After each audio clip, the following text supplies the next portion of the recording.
அது ஒரு சேகர் பாபுன்னு ஒருத்தர் போட்டிருக்காங்க. அவரு HRNC-னுடைய இன்னைக்கு அமைச்சர்.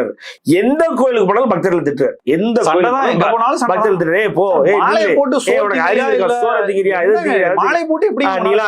என்ன சார், அதாவது ஒரு பண்பானவர். இதே ஐயா எம்ஜிஆர் அவருடைய அமைச்சர்கள் RM வீரப்பன் அவர்கள் அப்படின்னு சொல்லி ஒரு சத்யா மூவிஸ், அதுக்கு முன்னாடி பார்த்தீங்கன்னா எம்ஜிஆர் பிக்சர்ஸுடைய தலைவராக இருந்தாரு. ஏற்கனவே எம்ஜிஆர் அவர்கள் 1984 எலெக்ஷன்ல ஜெயிக்க வச்சு படுத்துட்டே ஜெயிப்பாங்க. அந்த எலெக்ஷன் இங்க நடத்தி காமிச்சதே RM வீரப்பன் அவர்கள் தான். அவர் பேர் இல்லாத ஒரு கோயில் இருக்காது கல்வெட்டுல.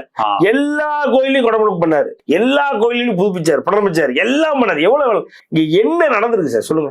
இவரு போய் ஸ்ரீரங்கம் கோயில்ல அந்த பணியை முழுமைப்படுத்தினால் அரசருக்கு ஆபத்துன்ற மாதிரியான விஷயங்கள் இருந்துமே அதை செய்யணும்னு சொல்லி செஞ்சு பண்ணாங்களே, அதெல்லாம் மறக்க முடியுமா? அதுதான் சார் சொல்றேன். நீங்க ஒண்ணு சார், நீங்க நேத்து சிதம்பரம் கோயில்ல ஒருத்தன் கருவறைக்குள்ள போயிட்டு அங்க போயிட்டு அதாவது இது சாமிக்கு ஊத்துற பால் எடுத்து அபிஷேகம் பண்ணிக்கலாம். இப்ப மனநிலை பாதிக்கப்பட்டவன்னு சொல்றாங்க. மனநிலை பாதிக்கப்பட்டவன் நீங்க சொல்றீங்க வச்சீங்க. இந்த தாட்டை எங்க இருந்து வருது சார்? இந்த தாட்டு இப்போ இத பண்றது மனநிலை பாதிக்கப்பட்டவருக்கு அந்த எண்ணம் எப்படி வந்ததுன்ற கேள்வி இல்ல. மனநிலை பாதிக்கப்பட்டவர்களுக்கு அந்த அவருக்கு அந்த எண்ணம் எப்படி வந்ததுன்றது ஒரு கேள்வி.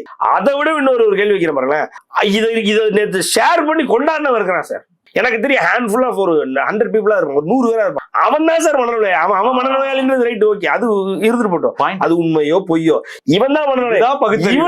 இவனு ஏன்னா அவன் பண்றது ரைட்டுடா, ஓகே. என்னன்னா